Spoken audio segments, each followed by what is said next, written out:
मसीही लोगों के लिए ज्योति शब्द प्रयोग किया गया क्योंकि उसने कहा तुम इस पृथ्वी का नमक भी हो। तुम्हारी प्रार्थनाओं के कारण तुम्हारा परिवार, तुम्हारा शहर, तुम्हारी स्टेट, तुम्हारा देश मैं आशीषित करूंगा।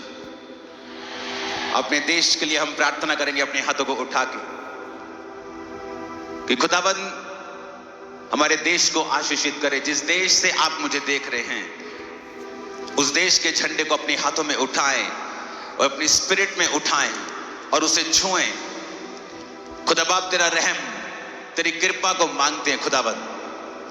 इकोनॉमी के ऊपर तेरी बरकत को मांगते हैं खुदावंद। पॉलिटिशियंस के लिए प्रार्थना करते हैं कि तेरा आत्मा अपनी बुद्धि उनको दे खुदा बाप। बोझ के साथ वो तेरी सेवा को करे मेरे सामर्थ्य परमेश्वर। अपने हाथों को उठाएंगे, झारखंड के लिए प्रार्थना करेंगे। सर्वशक्तिमान परमेश्वर यहां की इकोनॉमी को ब्लेस करे, लोगों को ब्लेस करे। और हम देखेंगे आने वाले समयों के अंदर झारखंड में बहुत से ऐसे मिनरल रिसोर्सेस, उनकी नई खदानें, उनकी नई चीजें परमेश्वर उनको देगा, इस स्टेट को देगा।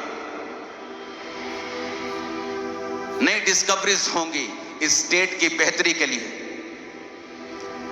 फाइनेंशियल बेहतरी के लिए, क्योंकि आप इस स्टेट के लिए प्रार्थना कर रहे हैं। झारखंड चर्च, झारखंड कलीसिया वो आपकी प्रार्थनाओं को सुनकर इस स्टेट को आशीषित करेगा। और आप न्यूज को सुनेंगे कि परमेश्वर ने नए मिनरल खदानें, डिस्कवरी आपको दी है, नई खोज हुई है और यह आपके लिए बरकत का कारण होगा। परमेश्वर ऐसे चर्चेस को उठाएगा, पास्टर्स को उठाएगा जो स्टेट की बेहतरी के लिए काम करेंगे। बहुत से बच्चों को पढ़ाएंगे, बहुत से वृद्ध आश्रम को खोलेंगे, बहुत से उन्नति में हिस्से को डालेंगे, बहुत से प्रार्थनाएं करेंगे, बहुत से हॉस्पिटल्स में काम करेंगे, चैरिटी करेंगे, हॉस्पिटल्स को खोलेंगे। ये मसीही लोगों के लिए परमेश्वर ठहरा चुका है इस झारखंड स्टेट के लिए कि वो आप लोगों के लिए करने जा रहा है और वो आपको ऊंचा करने के लिए जा रहा है। जब लोग आपको ये करता हुआ देखेंगे, परमेश्वर का आत्मा कहता है, वो देखेंगे खुदा की महिमा को, वो देखेंगे ये परमेश्वर के लोग हैं और ये सेवा किस तरह से कर रहे हैं। बाइबल कहती है कि तुम्हारे भले कामों को देखकर तुम्हारे पिता की जो स्वर्ग में है बड़ाई हो। वो आपके भले कामों को देखेंगे। परमेश्वर आज आपको ग्रेस दे रहा है हॉस्पिटल्स खोलने की, स्कूल्स खोलने की, चर्चेस को खोलने की, सुसमाचार को फैलाने की, इवेंजलिज्म को फैलाने की। वो आपको ग्रेस दे रहा है झारखंड चर्च। आप किसी भी चर्च से क्यों नहीं है, किसी डिनोमिनेशन से क्यों नहीं है, हम सब भाई हैं, हम सब एक हैं। हमारा एक ही पिता, हमारा एक ही परमेश्वर है, हमारा एक ही लक्ष्य है, रूहों को बचाना। यीशु मसीह धर्म परिवर्तन करने नहीं, वो जीवन का परिवर्तन करने के लिए आए। और जब लोगों ने समझा कि यीशु के पीछे भीड़ हो चली है, ये कोई पॉलिटिकल काम करेगा, ये कोई राजा बन जाएगा, ये सरकार को उल्टा कर देगा, तो परमेश्वर ने कहा मेरा राज्य इस धरती का नहीं है, मेरा राज्य तो स्वर्ग का है। उसके चेले भी उसको समझ नहीं पाए और चेलों की मां ने कहा जब तू अपने राज्य में बैठे तो मेरे एक बेटे को दाहिने और एक को बाहिने बिठाना, दोनों को मंत्री बना देना। परमेश्वर ने कहा मेरा राज्य यहां का नहीं है, मेरा राज्य स्वर्ग का है। आज मेरी प्रार्थना है पिता, इन झारखंड के प्यारे लोगों को तो अपने राज्य के लिए, अपनी महिमा के लिए इस्तेमाल कर। तेरे स्वर्गीय राज्य को जो इस झारखंड में लेके आए खुदाबंद, तेरे जीवित नाम में हम मांगते बुरा झारखंड बोले आमीन। आपका आमीन आज इतना ऊंचा हो कि बिहार स्टेट में भी वो सुनाई देना चाहिए, आपके पड़ोसी स्टेट्स को सुनाई देना चाहिए। 7 बार कहेंगे आमीन ऊंची आवाज में। थैंक यू जीसस बोलते हो।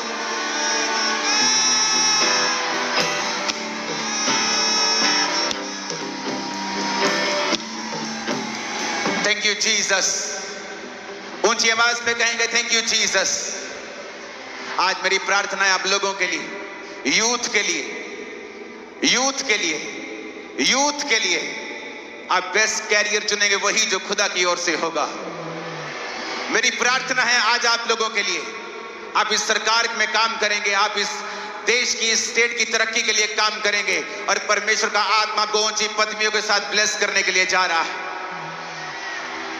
मैं देख रहा हूं आपकी प्रार्थनाओं के जरिए परमेश्वर का आत्मा झारखंड कलीसिया, आप किसी भी चर्च के क्यों नहीं हैं, मैं सबसे बात कर रहा हूं, मैं सबसे बात कर रहा हूं, मैं खुदा के लोगों से बात कर रहा हूं। मेरी बहनों, वो आपके लिए रास्तों को खोलेगा, वो आपके फाइनेंशियल चीजों को पूरा करेगा, वो आपकी जरूरतों को पूरा करेगा।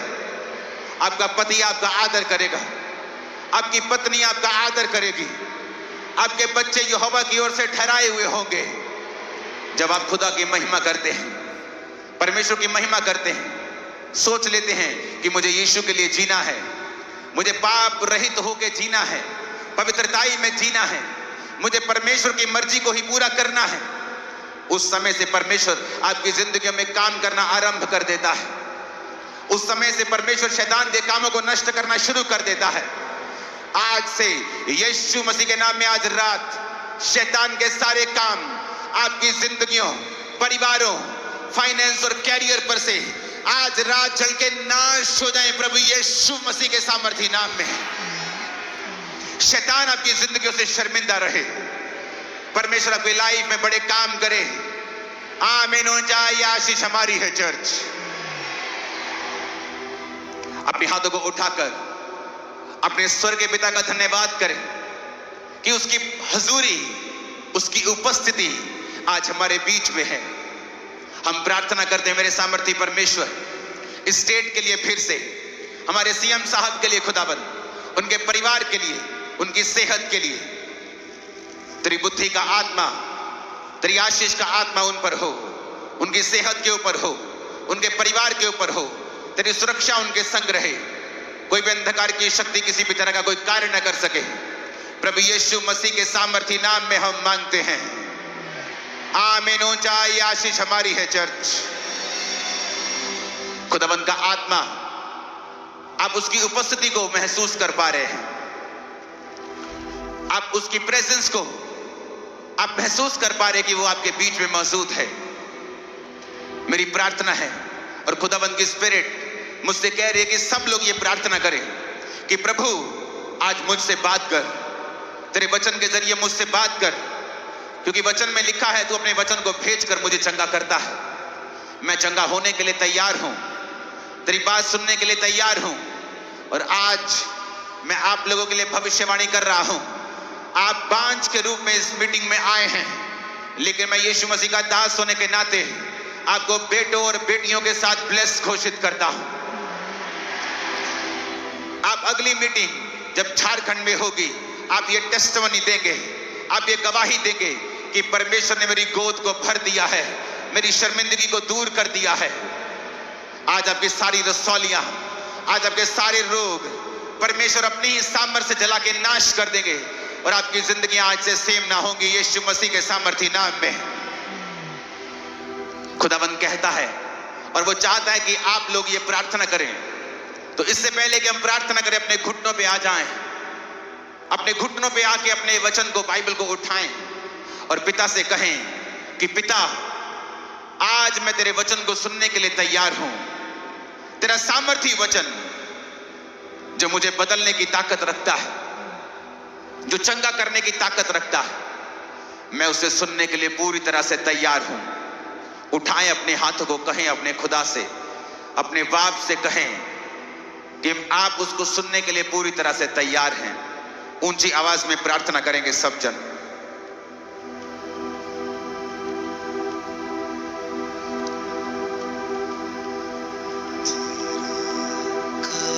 यस, तुमने पकड़ लिया स्पिरिट में। मेरी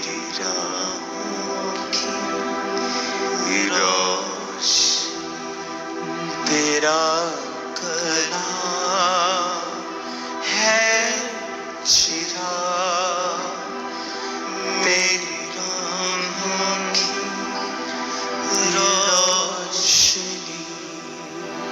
अपने दिल में मैंने इसको छुपा के रखा है अपने दिल में, मैंने इसको छुपा के रखा है।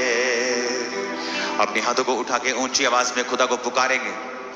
उसने कहा है तू मुझे पुकार, मैं तुझे उत्तर दूंगा, मैं खुद तुझे उत्तर दूंगा।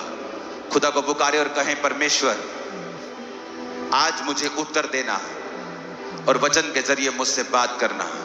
उठाओ अपने हाथों को प्रार्थना में ऊंची आवाज में। कितनी अच्छी अक्ल की बातें वो मुझे शहद से भी मीठी है। कितनी अच्छी है अक्ल की बातें वो मुझे शहद से भी मीठी है। झूठी राहों से है नफरत, मिल गई राह मुझे सही। झूठी राहों से है नफरत, मिल गई राह मुझे सही। उठा अपने हाथों को। खुदा बाप वचन को, समय को, पवित्र आत्मा हम तेरे हाथों में सौंपते हैं। आज तेरी आग लगे खुदाबंद और शैतान के कामों का नाश हो जाए। यीशु मसीह के नाम में हम मांगते हैं, आमीन। जितना ऊंचा है आशीष उतनी बड़ी है चर्च। आज मेरा विश्वास है कि जब परमेश्वर का वचन आपके हृदयों में जाएगा, शैतान के काम आज नाश होंगे और परमेश्वर का आत्मा आज आपको नई ऊंचाइयों के साथ खड़ा करेगा। मत्ती की पुस्तक उसका 8 बाब उसकी 28 आयत में लिखा है। अपने पड़ोसी को बोलो ध्यान से सुन। फिर से बोलो अपने पड़ोसी को ध्यान से सुन।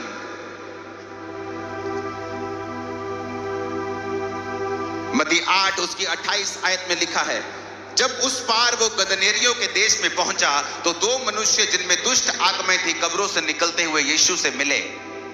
वो इतने प्रचंड थे कि कोई उस मार्ग से नहीं जा सकता था। उन्होंने चिल्लाकर कहा, हे परमेश्वर के पुत्र, हमारा तुझसे क्या काम? क्या तू समय से पहले हमें दुख देने आया है? उनसे कुछ दूरी के ऊपर सूरों का एक झुंड चर रहा था। दुष्ट आत्माओं ने उससे यह कहकर विनती की, यदि तू हमें निकालता है तो सूरों के झुंड में हमें भेज दे। उसने कहा जाओ, और वो निकलकर सूरों में बैठ गए और देखो सारा झुंड कड़ाड़े पर से झपट कर पानी में जा पड़ा और डूब मरा।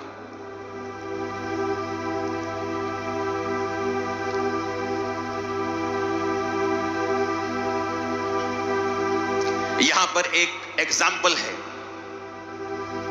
कि यीशु मसीह एक रास्ते में जा रहे थे और दुष्ट आत्माओं से ग्रसित व्यक्ति उनको मिलता है।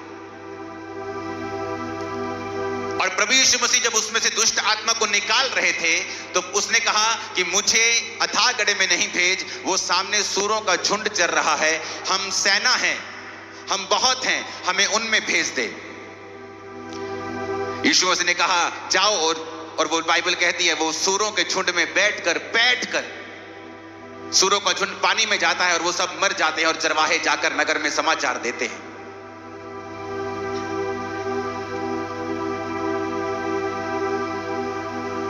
उस शैतान ने परमेश्वर की बात को क्यों नहीं सुना? क्यों वो परमेश्वर के कहने के ऊपर अथाह गड्ढे में नहीं गया, बल्कि उसने परमेश्वर को बोला कि मुझे सूरों में जाने दे? क्यों? क्या वो 5000 थे इसलिए? क्या वो 7,000 की सेना थी इसलिए कि परमेश्वर ने उनके साथ कॉम्प्रोमाइज कर लिया? बाइबल में सूअर चराना पाप था, और जहां पर परमेश्वर का वचन टूट रहा था, शैतान ने कहा मुझे वहां जाने दे। और वचन ये कहता है जहां परमेश्वर का वचन टूटता है, शैतान वहां पर काम करने का अधिकार रखता है।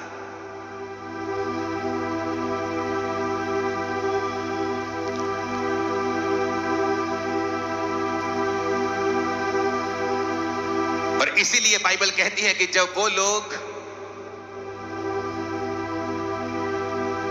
चेले और परमेश्वर वहां से जा रहे थे, तो शैतान आकर प्रचंड रूप में दुष्ट आत्मा जीसस से बात करती है,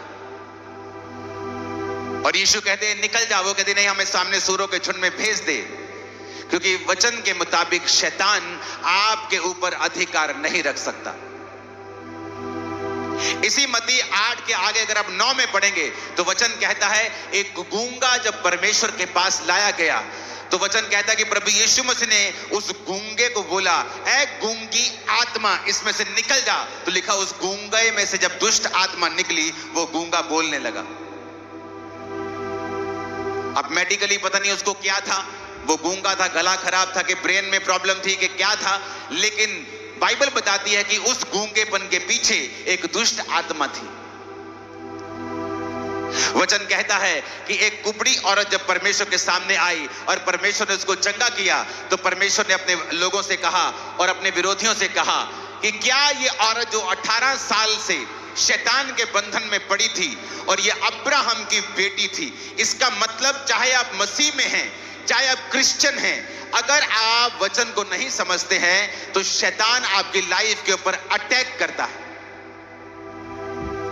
क्योंकि यूहन्ना की सुसमाचार में लिखा है कि शैतान चुराने के लिए, घात करने के लिए और नष्ट करने के लिए आया है। आपका पैसा, आपकी सेहत,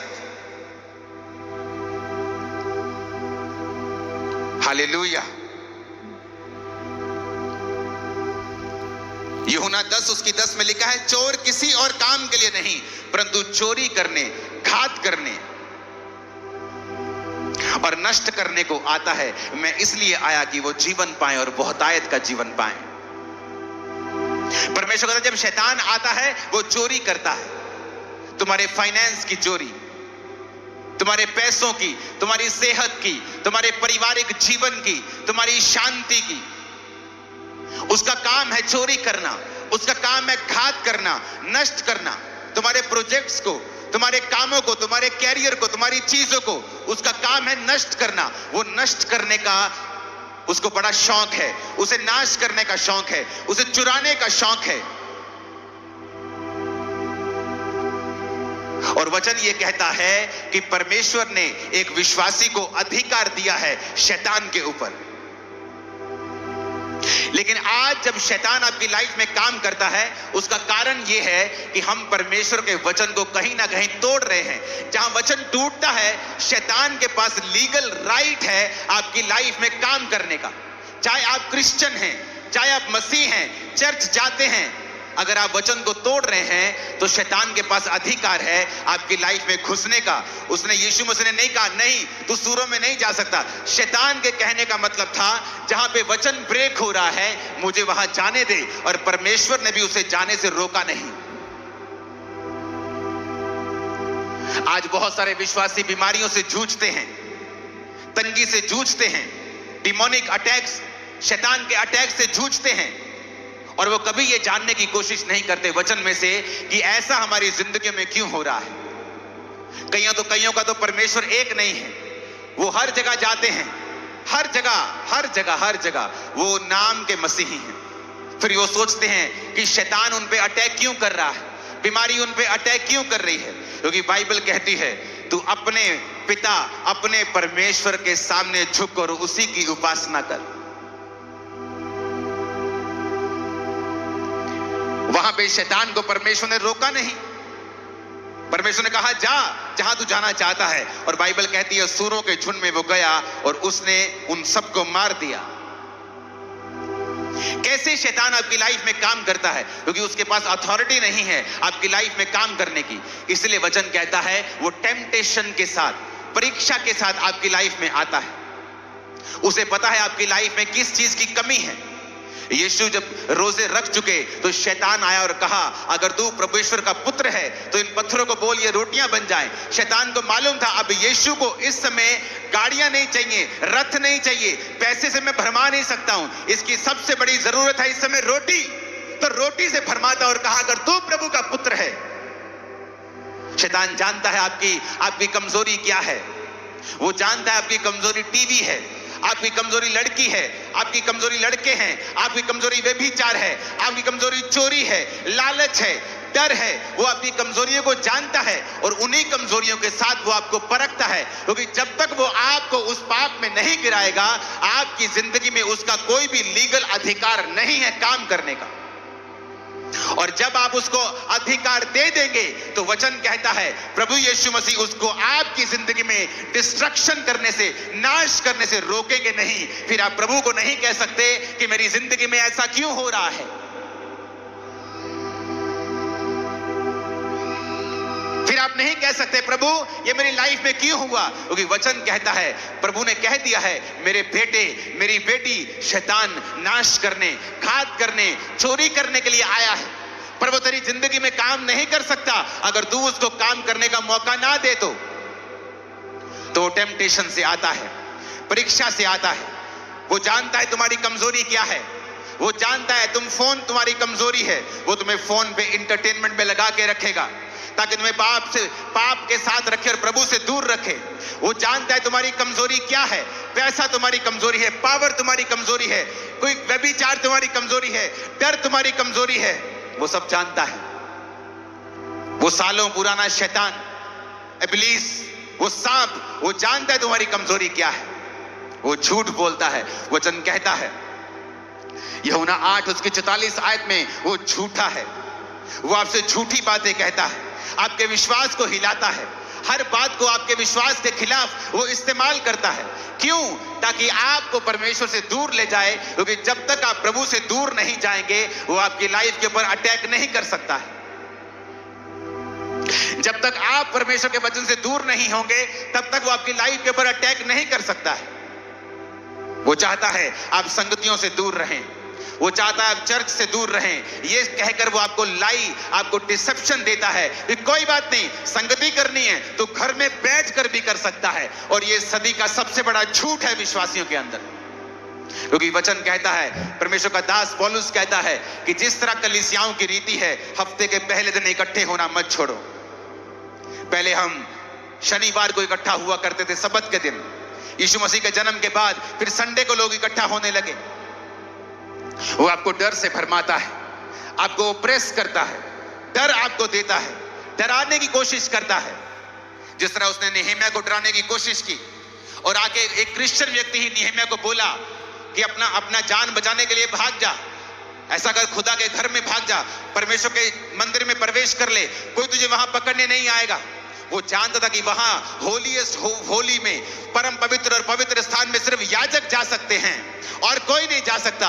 अगर मैं वहां जाऊंगा तो मैं दोषी ठहरूंगा और जो मैं काम करने के लिए आया हूं वो नहीं कर पाऊंगा। शैतान आपको डर से भरमाता है, वो आपको परीक्षाएं देता है, आपकी कमजोरियों से भरमाता है, पाप देता है, सुंदरता से, पैसों से, पावर से, डिस्ट्रैक्शन से वो आपको कहीं ना कहीं गिराने की कोशिश करता है, क्योंकि वो आपकी जिंदगियों से चुराना चाहता है, घात करना चाहता है और नष्ट करना चाहता है। जब शैतान एंटर करता है तब दवाइयां काम नहीं करती। मेडिकल साइंस खुदा ने बनाई है, बहुत बड़े बड़े कैंसर के डॉक्टर होली स्पिरिट पाए हुए क्रिश्चियन हैं। तो ये नहीं कि डॉक्टर्स जो हैं उनके पास जाना विश्वास की कमी को दर्शाता है, नहीं, डॉक्टर्स खुदा ने ठहराए हैं। लेकिन जब शैतान लाइफ में काम कर रहा हो तब दवाइयां काम नहीं करती, हेल्पर काम नहीं कर पाते हैं, आपकी सब की कोई मेहनत काम नहीं कर पाती है, क्योंकि वहां पर शैतान खड़ा है और परमेश्वर ने आपको अधिकार दिया है शैतान को निकालने का। लेकिन वो अधिकार उन लोगों के काम में आता है जिन्होंने परमेश्वर के साथ मेल मिलाप कर लिया है, जो अपने बाड़े को तोड़ते नहीं, जो वचन का बाड़ा परमेश्वर ने आपके लिए ठहराया है, जो उसको ब्रेक नहीं करते हैं। वचन की अथॉरिटी उन लोगों के लिए। लिखा जो परम प्रधान के छाया स्थान में बैठा रहेगा। जो कंडीशन है, जो व्यक्ति उसके छाया स्थान में होगा। छाया स्थान मतलब यशब, मतलब उसकी मर्जी के नीचे। आप व्यभिचार में अगर हैं तो आप उसके छाए हुए स्थान में नहीं बैठे हैं। अगर आपके 10 परमेश्वर हैं, आप उसके छाए स्थान में नहीं हैं। लिखा जो उसके छाए हुए स्थान में बैठा रहेगा वो सर्वशक्तिमान की छाया में ठिकाना पाएगा, जिसका मतलब है डिफेंस। परमेश्वर उसको अपना डिफेंस देगा, अपने दूत देगा। परमेश्वर का डिफेंस उसके साथ होगा, जो सर्वशक्तिमान की प्रेजेंस में, उसकी छाया में, उसकी यशब में, उसकी छाया में यशब है, बैठा हुआ है, जो बैठ गया है, जो हिला नहीं है, जो हिला नहीं है डिस्ट्रैक्शन से, पाप से। क्योंकि जैसे ही आप पाप करते हैं आप उसके छाए स्थान से बाहर निकल जाते हैं। लेकिन मेरा डिफेंस उन लोगों के लिए है जो मेरे छाए स्थान में बैठे हुए हैं।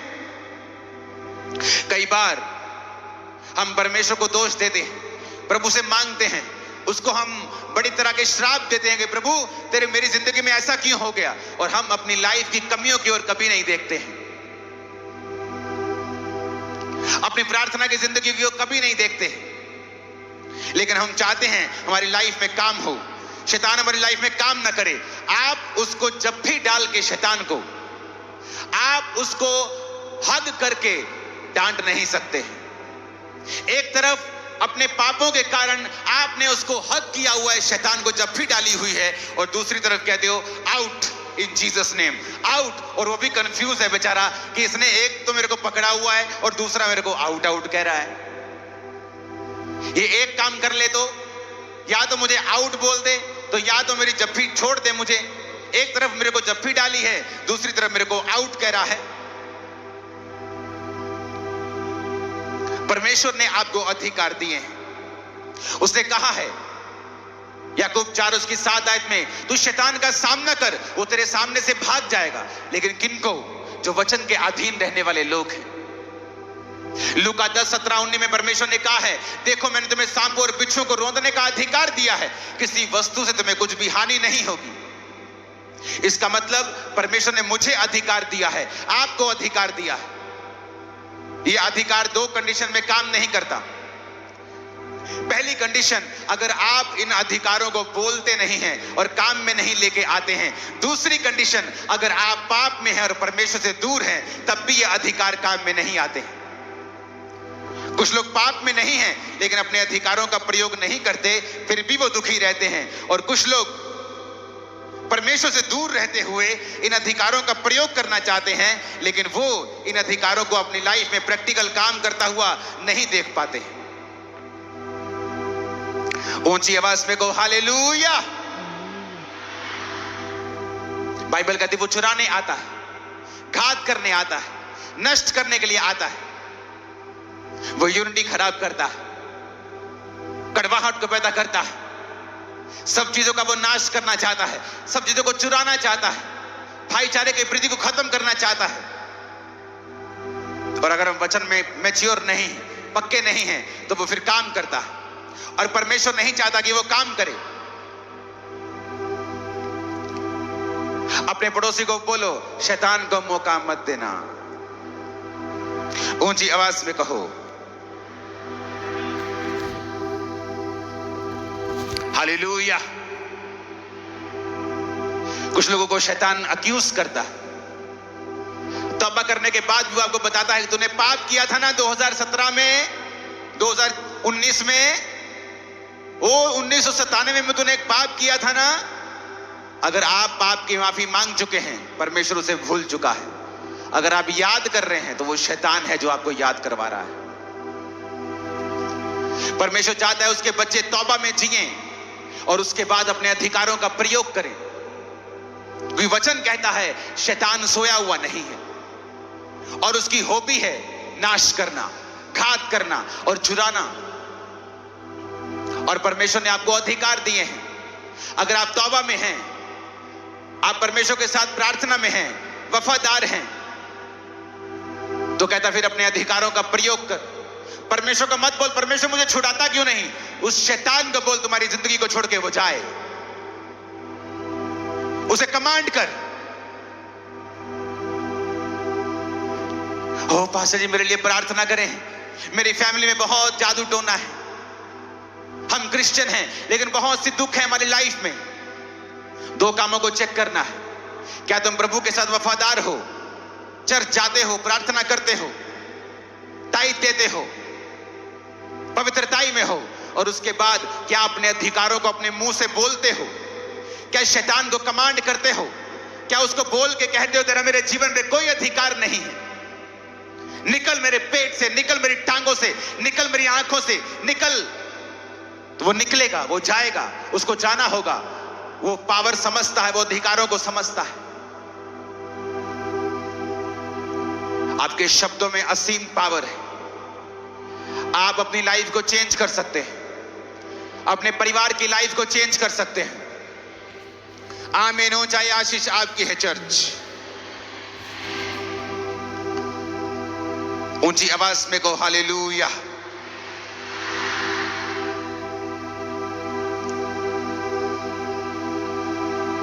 अपने पड़ोसी को बोल तू शैतान के ऊपर फतह पाए रख, क्योंकि तेरे अधिकार में है उस पर फतह पाना। आमीन।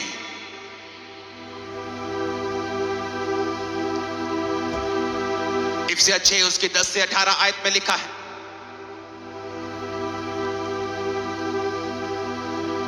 इसीलिए प्रभु में और उसकी शक्ति के प्रभाव में बलवंत बनो। इसमें आप नोटिस करेंगे कि वचन आपसे कह रहा है बलवंत बनो, बनो। वो ये नहीं कह रहा प्रभु तुम्हें बलवंत करेगा, वो कह रहा है प्रभु में और उसकी शक्ति के प्रभाव में बलवंत बनो। इसका मतलब यह है कि परमेश्वर ने आपके ऊपर जिम्मेवारी डाली है कि आप खुद अपने आप को स्पिरिचुअली बलवान करें। कैसे? तो वचन हमें खाली नहीं छोड़ता, आगे यह भी बताता है वचन कि हमें कैसे बलवान होना है। कहता परमेश्वर के सारे हथियार बांध लो कि तुम शैतान की युक्तियों के सामने खड़े रह सको। कहता क्योंकि हमारा यह मल्ल युद्ध लहू और मांस से नहीं, प्रधानों, अधिकारियों, इस संसार के अंधकार के हाकिमों से और उस दुष्टता की आत्मिक सेनाओं से है जो आकाश में है। कहता परमेश्वर के सारे हथियार बांध लो कि तुम बुरे दिनों का सामना कर सको।